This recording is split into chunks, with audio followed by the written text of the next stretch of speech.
Ok, deputado Nilson Leitão. Estão inscritos aqui deputado Vanderlei Macris, deputado Walter Pereira, Issa Abrão, Toninho Vantzer e deputado Afonso Florense. Pediu para falar como líder da bancada aqui que tem. Tudo bem, seguindo então a ordem. Deputado Vanderlei Macris. Senhor presidente, senhor ministro, demais convidados, senhores e senhoras deputados. O debate hoje aqui ele é importante até para a gente formar um juízo de valor sobre de que forma esse processo está sendo encaminhado. Depois de um turbilhão de denúncias, onde o Brasil está sendo chacoalhado, o Brasil está sendo olhado pela sociedade brasileira como atora de um processo de mudança, na minha opinião, que com certeza vai se dar a partir de agora. Se nós não dermos as respostas necessárias a esse grande movimento social que nós estamos vivenciando hoje, com certeza todos seremos atropelados.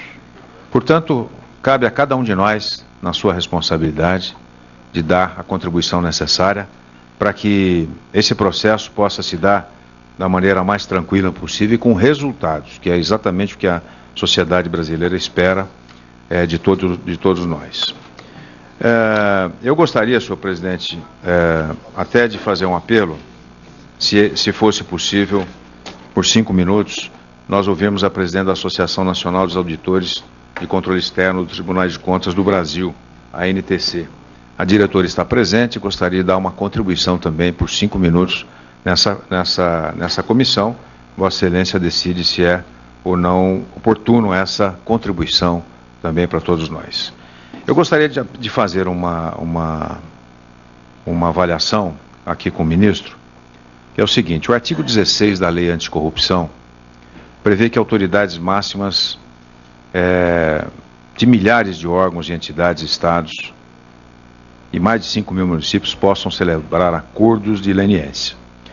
A experiência bem-sucedida de responsabilização da pessoa jurídica na Lei 9.605 de 98, que estabelece a responsabilização de empresas por crime ambiental, as penas restritivas de direito da Lei Anticorrupção na esfera civil são as mesmas da Lei do Crime Ambiental de natureza penal. São as mesmas.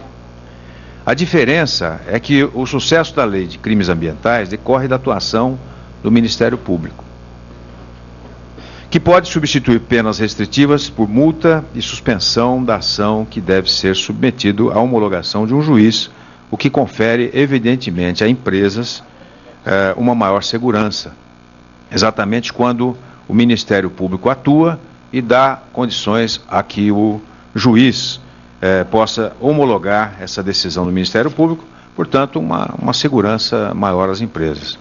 Diferentemente, como iniciei a minha fala, da Lei Anticorrupção, que prevê que autoridades máximas, nesse decreto, mais de 5 mil municípios possam celebrar acordos de leniência com empresas que ficarão sujeitas a um ambiente de extremo risco, já que, em geral, os próprios gestores estão envolvidos em atos ilícitos nas licitações, conforme disse aqui meu colega, que acabou de que me antecedeu.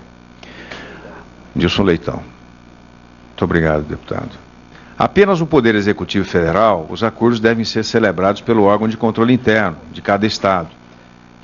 Então, como ficaria, senhor ministro, os procedimentos de cada estado, de cada município, na execução de uma ação como essa, e que coloca as empresas em situação de extremo risco, o que pode comprometer a própria atividade econômica? Então, veja bem, nós temos a AGU, que, na minha opinião, não tem competência para poder investigar empresas em caso de corrupção. Ela foi criada exatamente para punir e fazer acordos, não foi criada para punir e fazer acordos. Ela, na verdade, é um organismo de controle interno, deputado de Macris, fiscalização interna. Pode ser mais 2 minutos para concluir? Claro.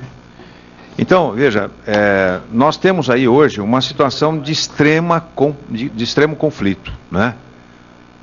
Então, a pergunta que eu faço ao ministro é uma dessas. Como ficariam nessa lei, nesse decreto elaborado, estados e municípios na questão dos acordos de leniência?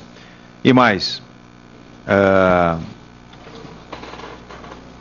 uma das questões, senhor presidente, que fica cada vez mais clara é que a AGU, na minha opinião, que não foi criada para isso, ela não está preparada para poder encaminhar um processo de tamanha envergadura.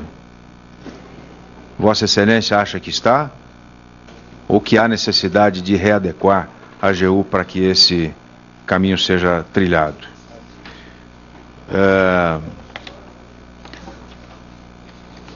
Basicamente, senhor presidente, essa questão que nós fizemos diz também um outro fato que eu acho importante na questão da Lava Jato. Várias empresas assinaram em 2014 termo de leniência com o Ministério Público, no qual também assinou o delegado de Polícia Federal. O que o ministro tem a dizer sobre isso, nesse acordo feito com o Ministério Público nas empresas da Lava Jato?